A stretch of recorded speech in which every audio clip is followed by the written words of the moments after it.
Hola y bienvenido. Me llamo Maria, and it's been a while.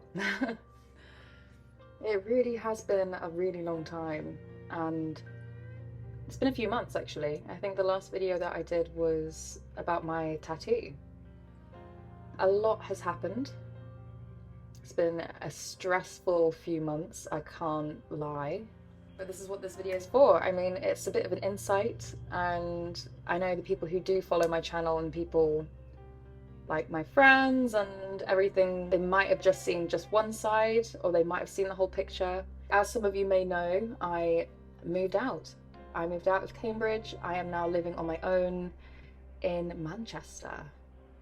And yes, if you can hear a train in the background, that is exactly what it is. It's probably the reason why I haven't been doing a video in a long time. I will show you in a second because it's kind of funny. Hang on, let me do that now.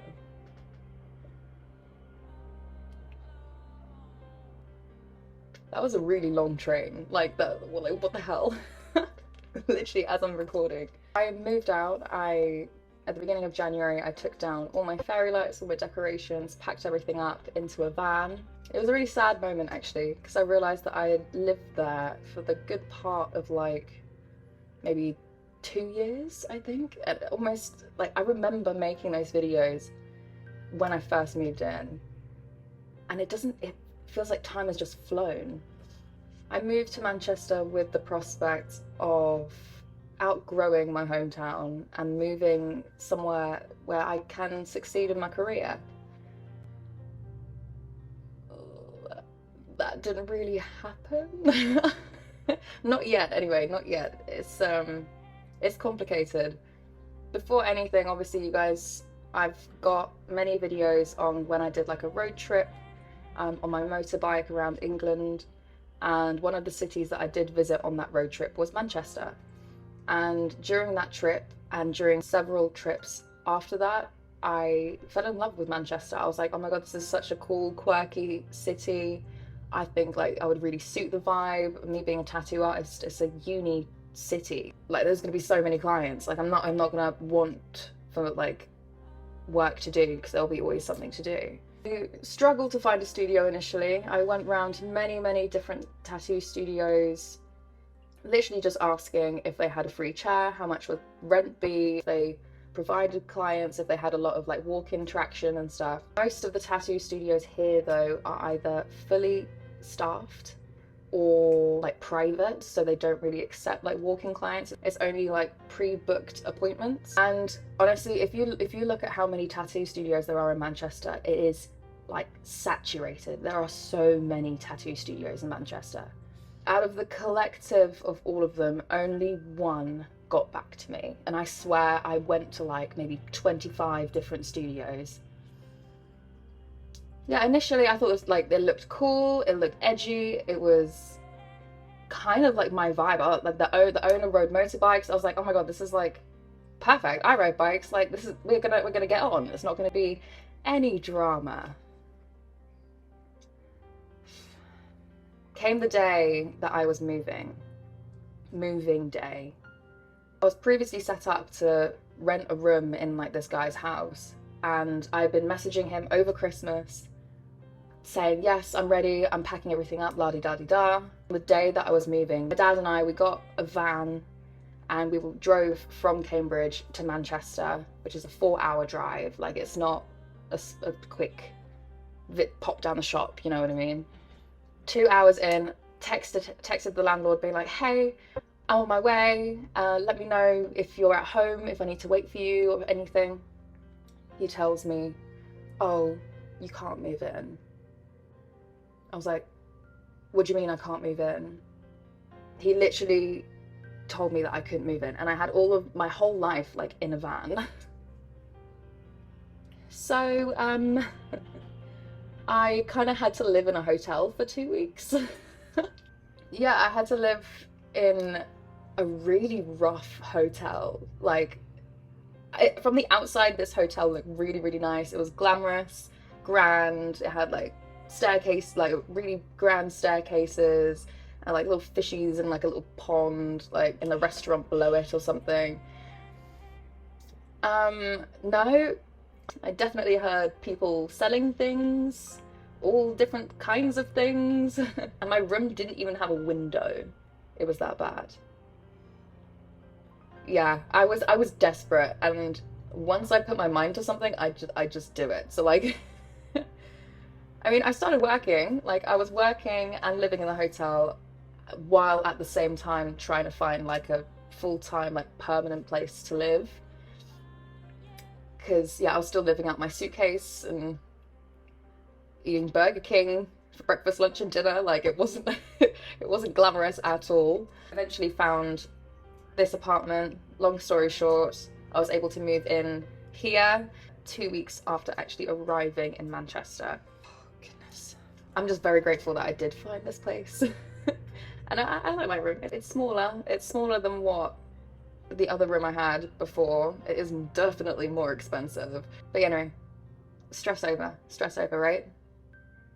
Right? No. Of course not. It's me. I would never do things the easy way, would I? So, first few months of working in the studio actually worked pretty well. I was actually being like quite successful. I was meeting new people, starting new projects, and then I noticed that all the staff were leaving.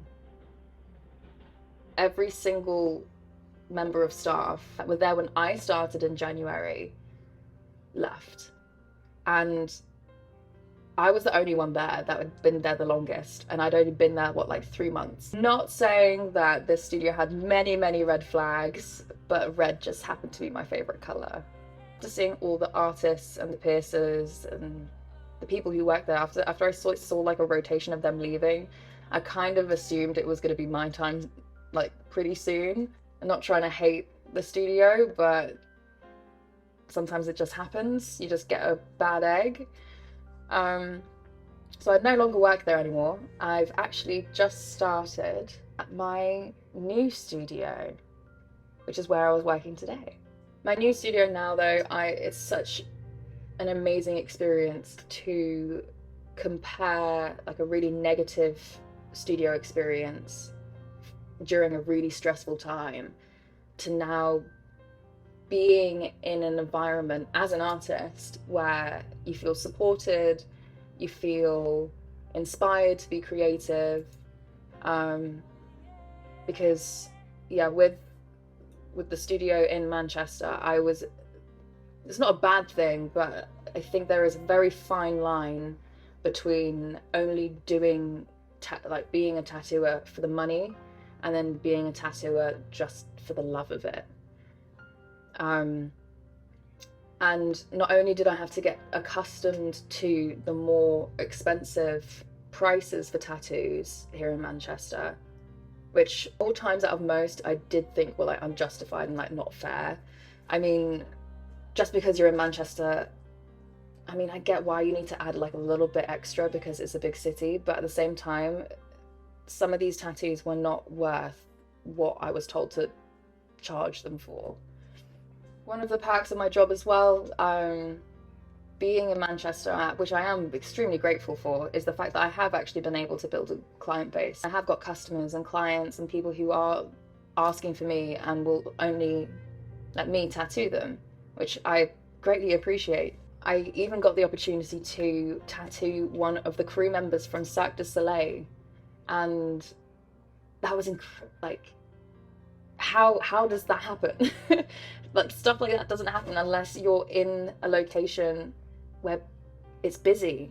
It was right there on the street. Anyone and everyone could come in, which was a good thing and a bad thing, I'll admit. I mean, within the first week that I worked there, I got death threats.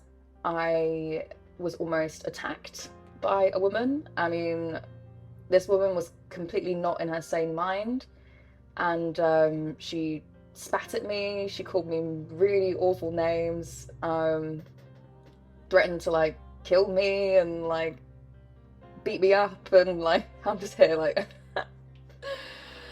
trying to accept my fate, being like, I cannot fight this woman because I know that I will lose. And then when I handed in my notice, that same day, we had an incident where this man really wanted to get a tattoo, but he was under the influence of something. I don't know what. And my boss told me that we had to tattoo him and do it for the money, which inevitably is something that I didn't agree with, and I refused to do the tattoo, which ultimately led to me having to leave. But this guy, he could not stand up, he could not speak, like filling out the consent form, he couldn't even write his own name. And like, it got to the point where he literally fell to the floor and couldn't stand up, that the owner had to come back and like chuck him out. So yeah, I'm very grateful that I'm not there anymore. Very, very, very grateful. The friendships that I did make in that place were genuine. I mean, the relationships I had with the piercers, with a couple of the other artists, like they're really, really lovely. Anyway, so I have found another studio, and it is in Warrington, but it does mean that I am having to travel to work. Worth it though. I mean, on days like this, like I don't know if you can see how sunny it is, but on days like this, it's amazing. Riding all through winter was not the one. Now that I've finally settled and I feel relaxed and like comfortable now, more time to make like videos like this. It's been a while, and this is probably a really laid back video compared to some of the others. Or how I even thought this video would go. Keep updated, because I remember my last video I did a tattoo video where I have added more, but I still need to do like all of this and that.